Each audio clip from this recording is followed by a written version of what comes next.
Hey there. So, in the latest Jim Iker press release, a reporter really grilled him hard about this 1% difference thing. In the news, we've had these horrible advertisements taken out, attack ads, if you will, saying that the BC teachers, their wage demands are out in space and we're crazy. We want 8% plus 6.5% in benefit improvements. Well, there's a great YouTube video out there that show where this math is completely off. You can't just add those percentages together. But it really does make us seem as if we are out in space with our demands. Well, let's take a look at what our demands actually ends up looking like when we do some number crunching. Because this reporter was hung up on the fact that we're 1% different. However, it's over different time spans. So, yeah, I think she has a valid point. You can't compare two numbers unless they're, they're under the same time span. It's a basic lesson in fractions with the same denominator. So let's do some number crunching here. First of all, to recap, the government is offering 7% over 6 years. And the teachers are asking for 8% over 5 years. Now, the only way to compare these numbers is to get a per year basis, and I am simplifying this. I do know that there is compounding interest to take into to consider, but I'm going to simplify this just to give us a ballpark here. So on a per year basis, the raise for the government would be about 1.17%. On a per year basis, for the teacher's request, this is 1.60%. Okay, not too far off. If you take the difference, because now we can compare these two numbers, it's 0.43% per year.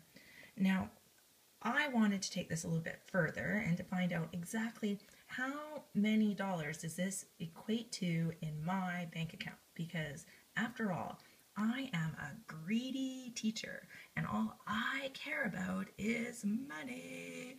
Okay, oh, and I forgot to do my air quotes. Greedy teacher. There they are, not too late. So let's take a look at my bank account for a sec.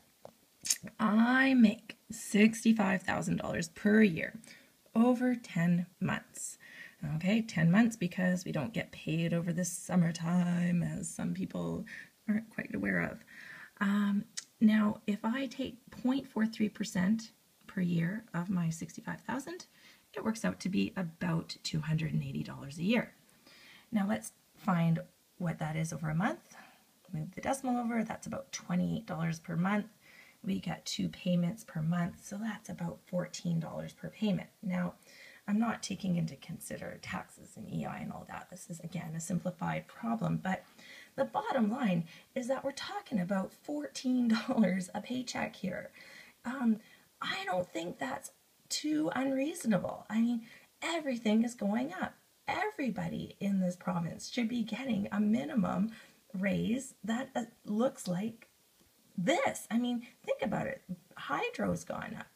Ferries have gone up. Milk has gone up. Bread has gone up. School supplies have gone up.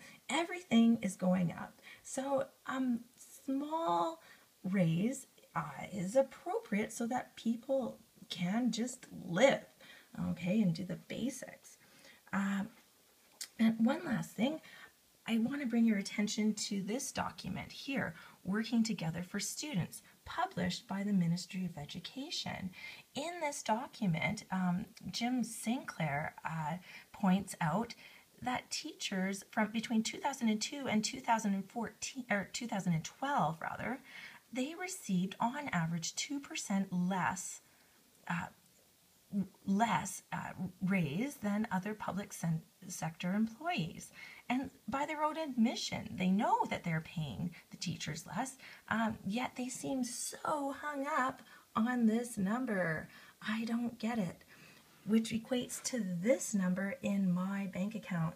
I really don't understand why this is such a big deal, especially since it's the kids that we know, teachers know, parents know that this is about the kids, not the $14 per check for the teachers. It's the kids that are in our investment. It's the kids that we need to nurture, and we need to get through this system so that they can be happy, successful, and productive adults in our society. They are our best resource. And unfortunately, not every one of them can afford to go to private school. Some of them can't even afford to eat. It's crazy. So we're not after, $14 per check isn't what we're after. What we are after are working conditions. We want small class sizes. We want our classes to be comprised of students that have a chance to learn and that won't be left behind because their teachers are strung out and are basically putting out fires all the time. Okay, teachers' working conditions equate to students' learning conditions, and that's the bottom line. It is not about the $14, people. It is about the students and the kids, and that's my 2 cents worth.